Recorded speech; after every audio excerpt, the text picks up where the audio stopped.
ready to get started. You're ready.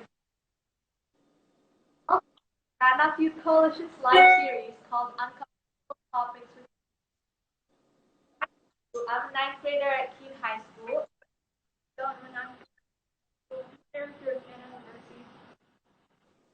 Hi, thanks for having me.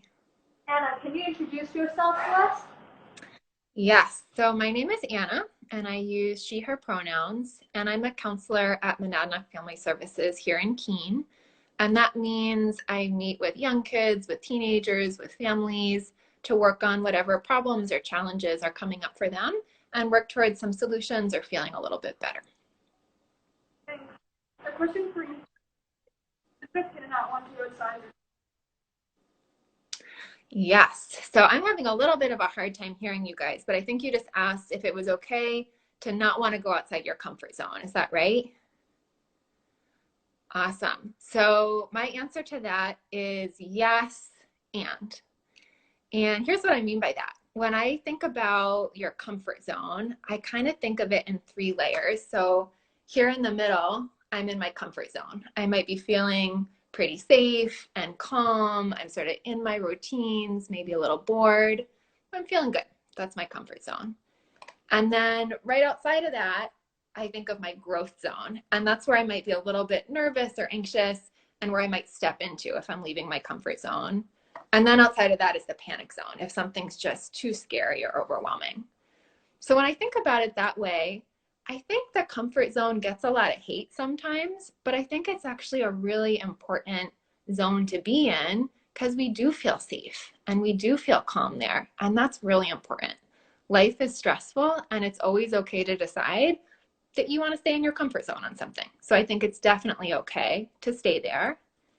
And I think it's a really great opportunity sometimes to step a little bit outside of that because that is sort of the growth zone where we might learn something new, meet a new friend, and stretch our comfort zone out. I bet on our first day of school in kindergarten, we were all scared to let go of our mom or dad's hand, and now we don't think about going to school alone. That's become part of our comfort zone. So I think it's good sometimes to feel safe and stay in that zone, and also it can be great to step out of it because we can learn something new. And can you also explain to us how you feel in the zone? Yeah, I think it's a really good question. And I think it's really wise to ask each person how they feel. You asked me how I feel outside of my comfort zone. And I think that's really important because we all feel a little bit different depending on where we are and who we are. So for me, if I'm in my comfort zone, I might be feeling pretty calm. My body might be pretty relaxed. I might feel a little happy or a little bored. That's where I'm feeling pretty good. And then when I step a little outside of that into my growth zone, for me, how that feels, it's like a feeling of nervousness or anxiousness. My stomach might get a little tight. I notice sometimes it's like my chest gets tight, and I might have a little bit of a hard time breathing as deeply as I normally do.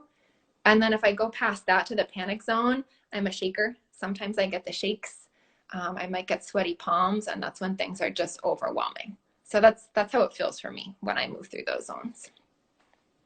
How can friends help the zone?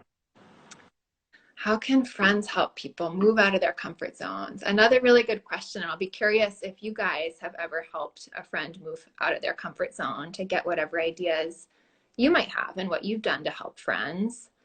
I think a couple things on my mind for helping friends move out of their comfort zone. One, I'd really encourage folks to listen to their friends.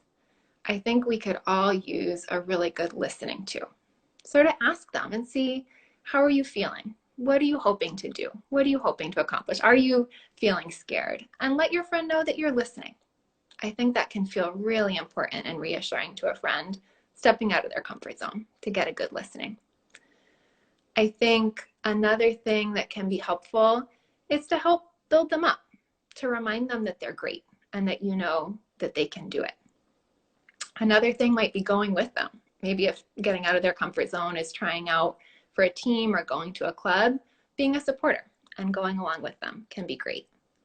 And I think it's also really important to remember as we think about stepping outside of our comfort zones to talk to ourselves like we're our own best friend.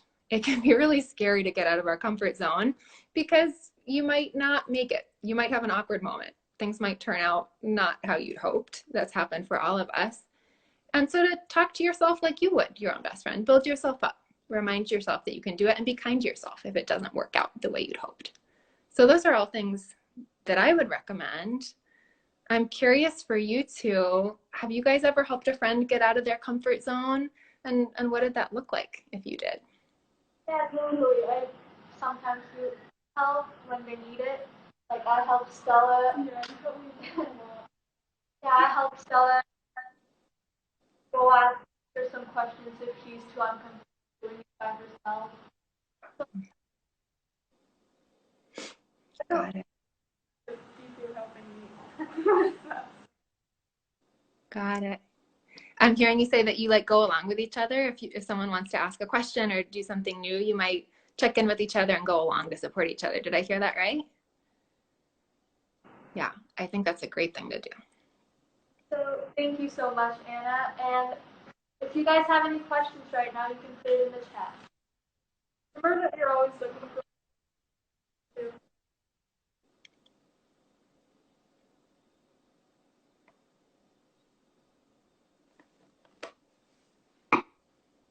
So it looks like we don't have any questions right now, and that's to the end of today's. Thanks for tuning in. And we also have a link in our bio where you can submit anonymous questions that we will answer in our future lives.